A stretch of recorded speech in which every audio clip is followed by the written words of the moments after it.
Short ସର୍କିଟ୍ରୁ ଅଗ୍ନିକାଣ୍ଡ ଲକ୍ଷାଧିକ ଟଙ୍କାର ସମ୍ପତ୍ତି ପୋଡ଼ି ପାଉଁଶ।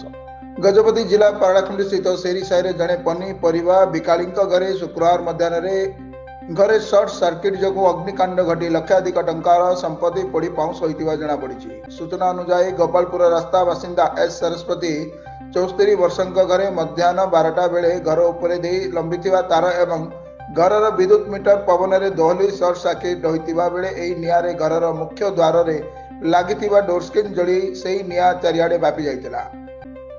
ଏହି ଘରେ ସରସ୍ୱତୀଙ୍କ ଝିଅ କେ ପ୍ରଶାନ୍ତି ଓ ପ୍ରଶାନ୍ତୀଙ୍କ 2 ଜଣ ନାବାଳିକା ଝିଅ ମୋଟ 4 ଜଣ ରହି ଆସୁଛନ୍ତି। ଏହି ନିଆଁ ଲାଗିବାରୁ ପ୍ରଶାନ୍ତି ଡୋକରା ଲୋନ୍ ବାନ୍ଧିବା ପାଇଁ ଲୋକଙ୍କଠାରୁ ସଂଗ୍ରହ କରି ରଖିଥିବା 3 ଲକ୍ଷରୁ ଉର୍ଦ୍ଧ୍ୱ ଟଙ୍କା ଜଳି ପୋଡ଼ି ପାଉଁଶ ହୋଇଯାଇଥିବା ଅଭିଯୋଗ କରିଛନ୍ତି।